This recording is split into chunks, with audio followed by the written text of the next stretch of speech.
Coffee production training. Types of coffee and growing zones.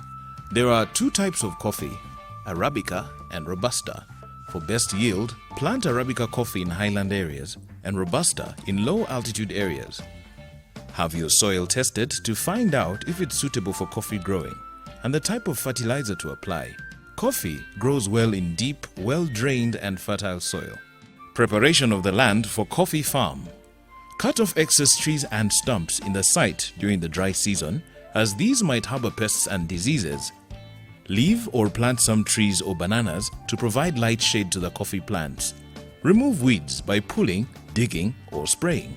Due to climate change, prevent soil erosion by constructing soil and water conservation structures such as contour terraces, bands and grass strips. Digging planting holes.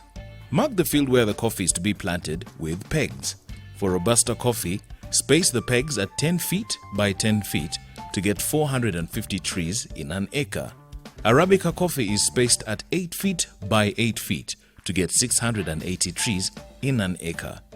Dig round holes 2 feet deep and 2 feet wide, putting the topsoil on the upper side and subsoil on the lower side of the hole at least 3 months before planting. Refill the holes with topsoil mixed with manure, and if available, mix 2 bottle tops of DAP fertilizer at planting. Planting. Obtain all planting materials from Uganda Coffee Development Authority certified nurseries. Reject seedlings with symptoms of yellowing, weak and small stem seedlings. Water the seedlings before and after planting to protect them from dying off.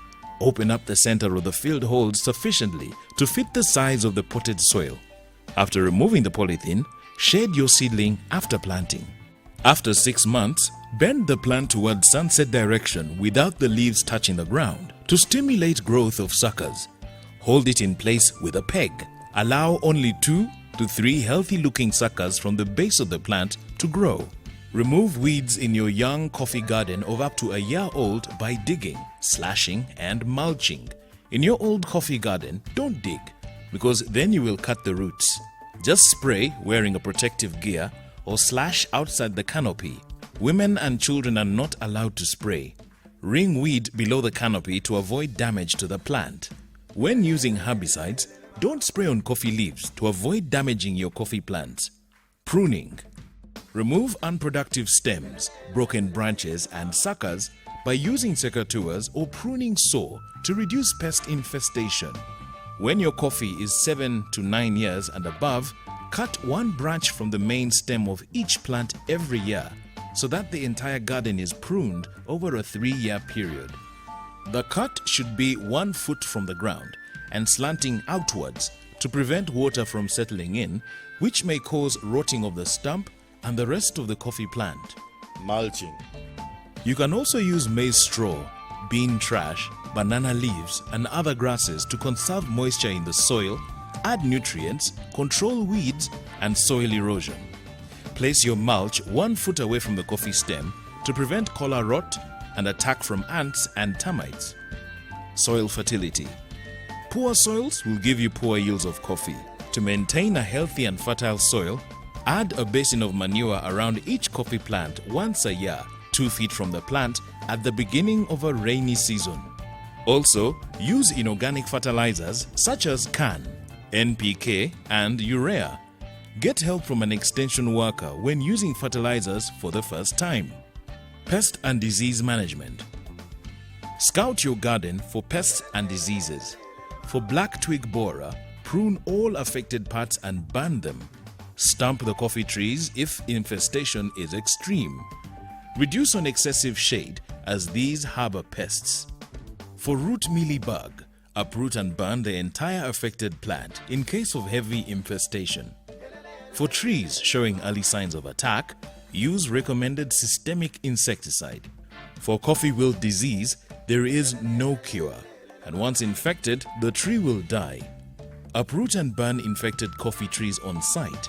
After, disinfect farm tools with fire or jig. Plant resistant varieties. Harvest and post-harvesting. A mature, well-managed coffee tree should give you at least 5 kilograms of dried chiboko or 2.5 kilograms of parchment. When harvesting, do not strip. Harvest only fully ripe cherries. They produce better quality coffee, which fetches more money. Keep harvested coffee in baskets. Processing coffee. You can either wet or dry process your coffee. In wet processing, which has the best results, put freshly harvested cherries into sufficient water to allow unfilled fruits and other materials float and remove them. Pulp the clean cherries within 12 hours after harvesting. Keep the freshly pulped coffee beans in a container for 12 to 24 hours to allow controlled fermentation. Wash the fermented coffee beans to remove mucilage. Dry the beans on wire trays, wire mesh, or tarpaulin. In dry processing, dry the cherries on tarpaulins or concrete floor without removing the pulp immediately after harvesting. Do not heap coffee which is not yet dry to avoid moldiness. Dry your coffee to moisture content of 11 to 13%. To earn more money from your coffee, remove its husks by hulling and sell clean coffee beans. Storage of harvest. Store only dry coffee in bags and place on raised pallets of at least half a foot to avoid wetting by ground moisture, and 1 foot away from walls and ceiling to avoid dampening of coffee. Record keeping. Please remember to keep records of every activity and transaction made to enable you to assess the profitability of your coffee enterprise and to plan. For more information, contact your village agent or an extension worker.